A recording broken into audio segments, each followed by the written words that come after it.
behind the scenes tour continues with Benji Heywood, who's our competitions manager for this tournament. And Tom's roommate. And my roommate for this week as well. So Ben, behind us we've got the schedules for all the different teams. Talk us about the 3 different divisions we've got here and how they're organised. So we got the women's mixed in the open, obviously. The women's division, we had 9 teams, so it's all in the big round robin, and then we're going to go into semis from there. So nice and easy. Mixed, we had 12. We have 2 pools of 6. They then split to a top half and a bottom half in pools of 6 and carry over some games from the previous rounds, so we don't have to play a whole new 6 games. And then into semis from there. The open division, 20 teams, so a little bit bigger. We start off with 4 pools of 5.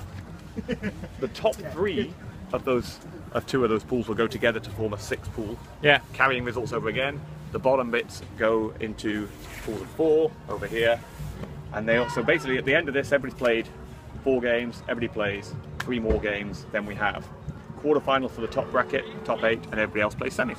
Now let's just go and have a look at the where the tournament sort of organising bit of the operation is, because the competition itself, it could be forgiven for thinking this is actually a fairly minor part of the event. There's so many other people involved in running this tournament, but actually this is the crucial bit, isn't it? It is. I mean, this is what the players will notice the most in some ways. Yes, you're right. Weirdly, at most events I do, the competition is everything, and here it's a tiny part because there's so much going on. So here's the guys, here's the volunteers. Wave at the camera, folks.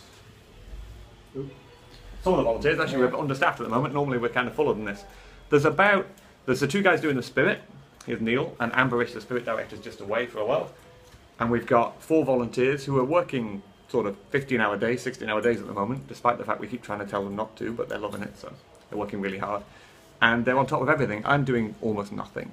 Which is good. Yeah, which is in a sense the way it should be, but I feel guilty about it because they're on top of it. So they're entering the scores here, they're entering the spirit scores, they are printing out different roster things, different things to help out. We're tracking where the radios are, where the boxes of information are, where all the schedules are going, where the volunteers are going, all the scores, everything.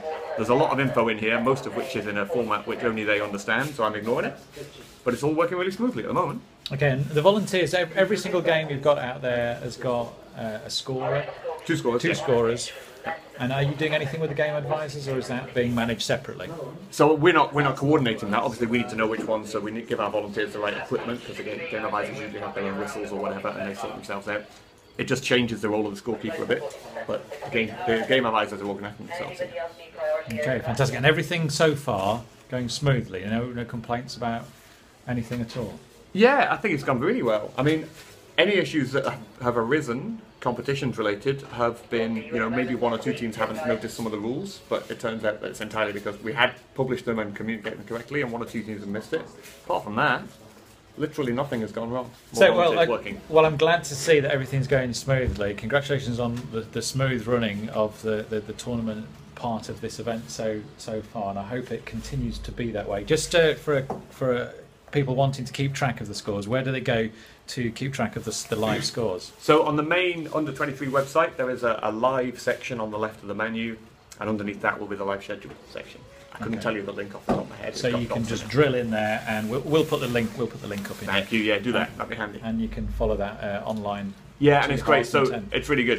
You can look up the player stats, who's scored and assisted all the goals. You've got the spirit stuff on there, all the rankings of the pools and all the results, and even the gameplay. It's got when the point was scored and who by, all the way through every game. It's really quite detailed information you can get. Fantastic. Thank you very much, Benji Heywood, the competitions manager here at the World Under-23 Championships. Thanks.